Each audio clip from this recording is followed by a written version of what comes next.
Good afternoon, Manila Bay, Dolomite Beach po tayo. So yung view na to ay papunta ng Remedios, papunta ng, ang daming mga ibon dun, no? Papunta ng Manila Yacht Club, na kung saan ay nandyan ang ating DPS Mandaragat araw-araw.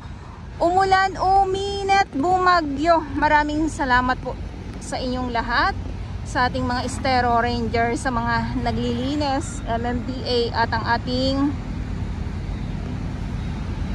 DPS Mandaragat nga po. Inuulit-ulit ko po para sa ating mga viewers, lalong-lalo na sa mga baguhan, lalong-lalo na din sa mga hindi minsan nanonood ng mga maayos ang mga isda, naglulundagan. Kaya inuulit-ulit ko yan kasi sila yung nandito talaga araw-araw, umulan, uminit, bumagyo. At syempre sa ating mga volunteers, maraming salamat sa ating mga security guard, sa ating mga kapulisan na nandito na nagbabantay din po. Yan, ikot ko lang po kayo. So dito, wala pa pong itinambak na Dolomite Sand. Ito yung dulo ng ating 500 meters ng Dolomite Beach po. Ang aliwalas, di ba?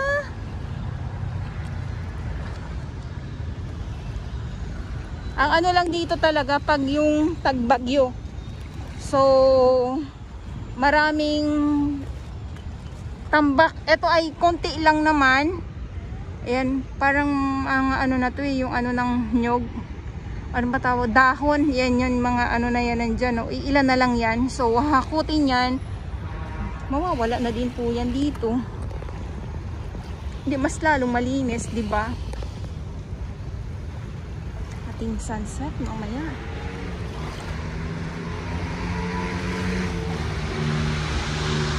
Talagang ano,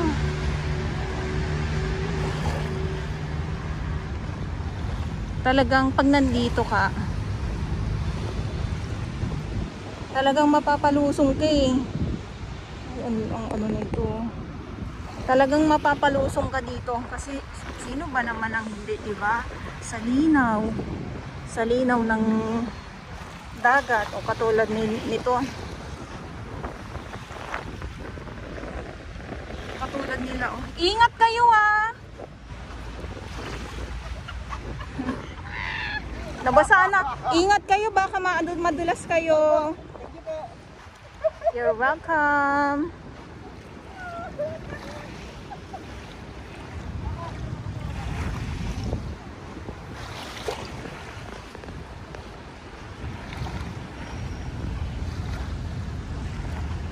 Grabe.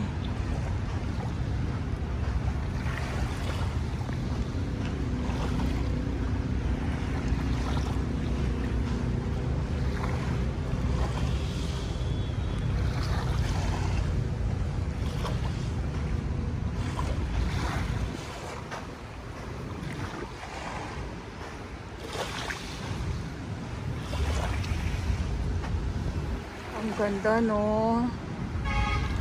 Paulit-ulit ako eh. Bakit ba nagagandahan talaga ako? Ang ganda ng Dolomite Beach pag hindi siya na nadadagsa, hindi nasasakop ng basura, ng mga kalat po. Okay, so galing na tayo sa doon sa kabila, dito sa dulo nga po, no? At eto nga mga iilan na naman, mga lamang dagat na naman po ako nakikita dito. So nakakatuwa lang kasi dati wala to eh. Uy, dito ka muna. Kasi dati wala ako nakikitang ganito. Ayan, oh, ito na naman. Binabalik ko yan sila para para hindi masayang. Kasi pag nawala sila sa dagat, natutuyot sila. Okay, so galing. Nakakatuwa. Natutuwa ako kasi alam nyo po yung ganito na kahit na medyo mahangin, ay walang mga kalat nga po na paparating papunta dito sa dalampasigan ng Dolomite Beach. Kasi pag meron, ay ayan na naman po ang ang aabangan. Kumbaga yung ating mga warriors sanay na nga sa mga kalat, pero syempre 'di ba, yung sana hindi na nga talaga dumami, kasi para din naman, alam nyo po, yung makapahinga din po yung ating mga naglilinis. Kita nyo yan, oh, tirik na tirik ang araw. Yung payong ko ay kitang kita.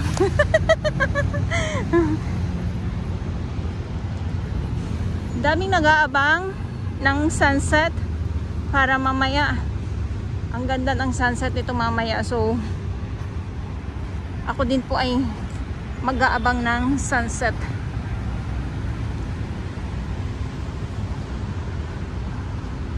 Maliwalas.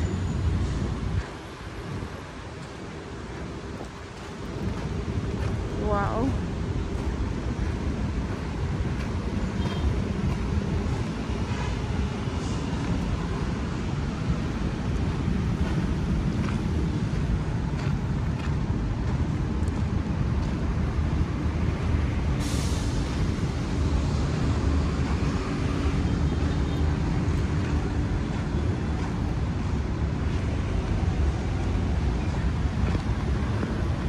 Buti na lang kahit na mainit. Kahit na mainit, yung mga halaman ay kita nyo naman, oh, green na green. Kumbaga buhay na buhay kasi may nag-aalaga po talaga.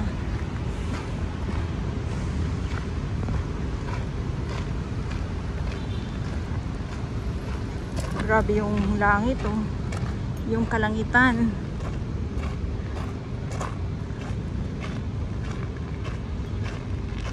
Silong muna tayo kasi mag-aabang din po ako ng sunset.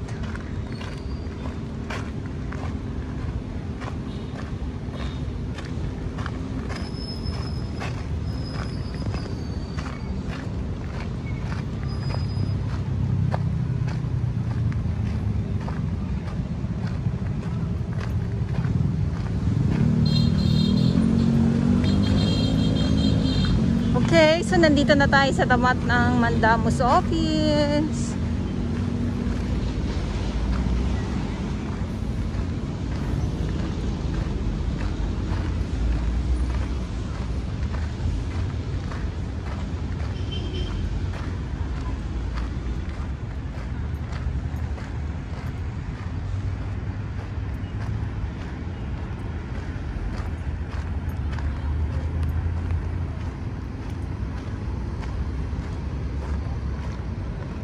Nagtatampisaw na sila, pero alam niyo po yung pagtatampisaw bawal pa din po eh.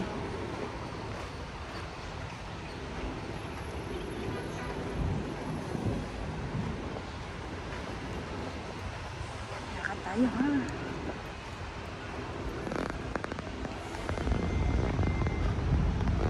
So ito yung update natin ngayon dito sa Manila Bay Dolomite Beach. Maraming salamat po sa inyong lahat.